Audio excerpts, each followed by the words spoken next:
Dénoncer au quotidien ne suffit pas. Voyez, la dénonciation ne suffira pas. Si la dénonciation suffisait, on l'aurait su déjà depuis très longtemps.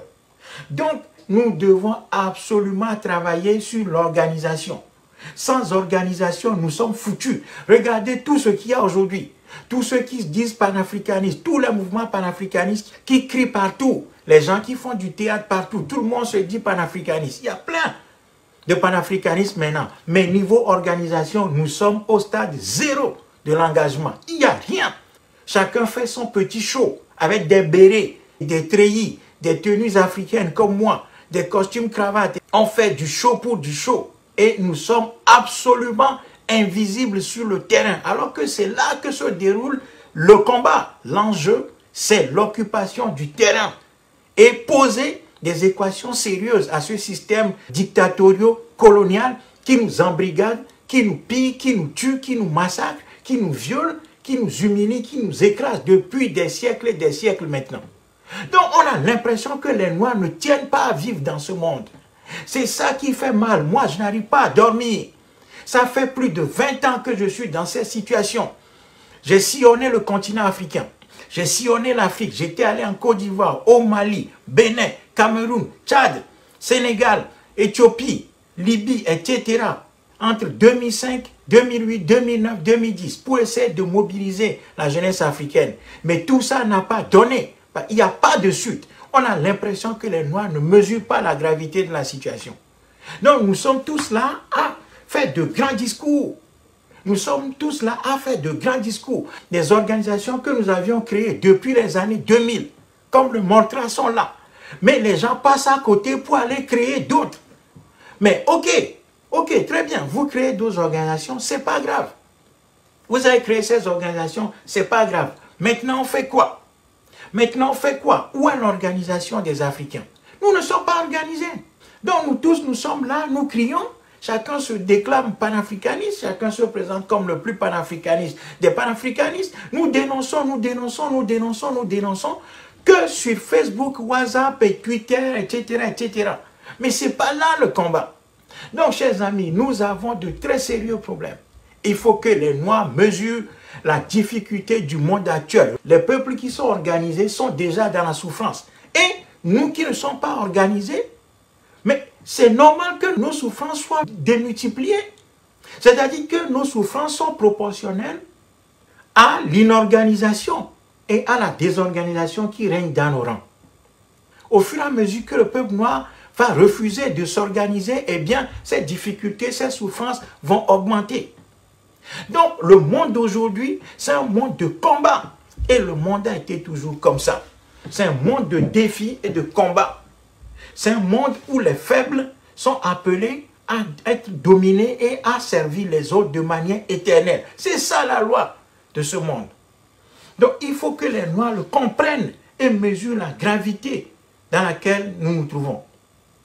Pour comprendre que si nous ne faisons pas notre travail d'organisation, c'est-à-dire qu'on se regroupe autour d'un leader ou des leaders, mais ça, il faut le commencer par quelque part. Il faut que les Africains le commencent par quelque part.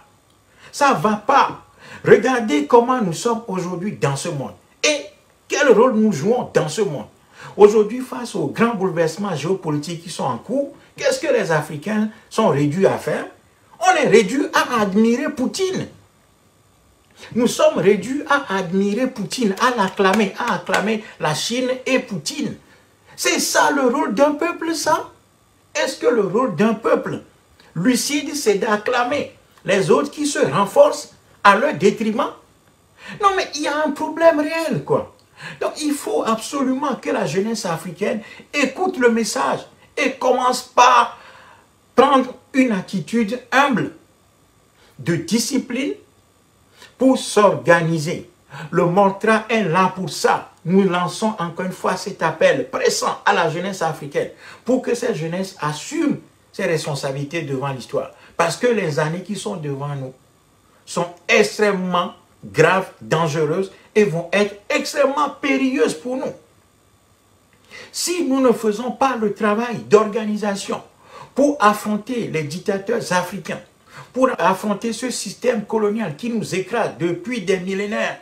Si nous ne faisons pas ce travail-là, nous allons rester là à souffrir. Et c'est ça qui fait mal. Moi, c'est ça qui m'inquiète.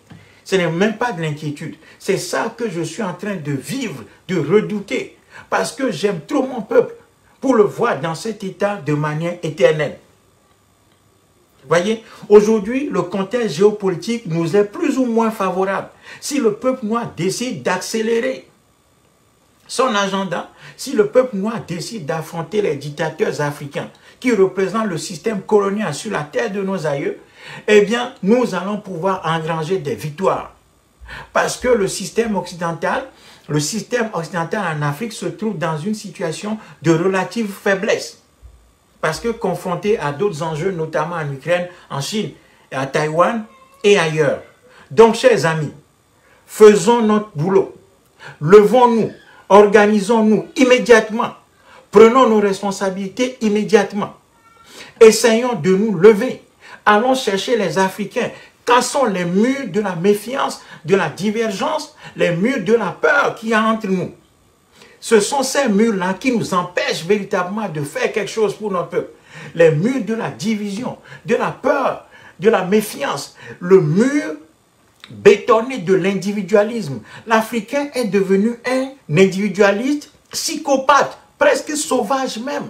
C'est-à-dire que chacun est dans son coin de manière quasi sauvage et nous sommes absolument incapables, tétanisés, de faire un travail d'équipe, de groupe.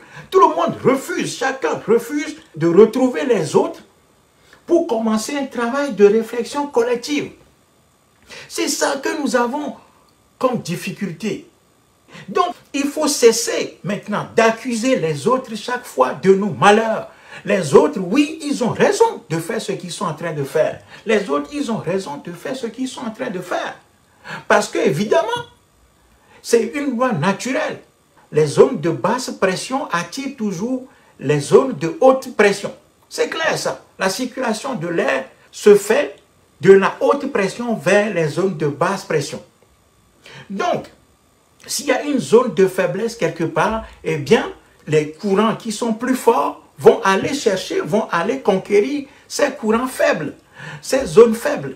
Donc, les Noirs doivent comprendre que tant que nous allons rester dans la faiblesse totale, dans l'inorganisation, dans la désorganisation, dans l'individualisme forcené, presque psychopathe, dans l'individualisme bête, idiot, psychopathe, sauvage, nous n'allons nulle part. Nous pouvons avoir beau crier sur Internet, nous pouvons avoir beau crier sur Facebook, sur Twitter, sur Instagram, etc., etc. Rien ne changera.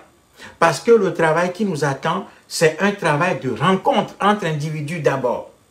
Il faut qu'on se rencontre, qu'on se jauge, qu'on mesure nos idées et puis qu'on commence par répartir les tâches autour d'un agenda bien structuré.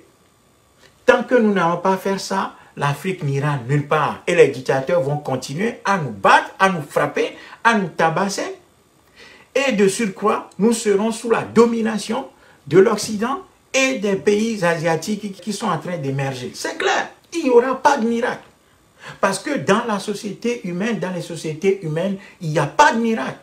L'action humaine, c'est ce qui fait changer la place des peuples dans l'histoire. C'est seulement l'action humaine organisée autour d'un leadership qui fait changer les choses. Donc, chers amis, je vous en prie, écoutez la jeunesse africaine, écoutez-nous. Nous avons vu le soleil avant plusieurs d'entre vous.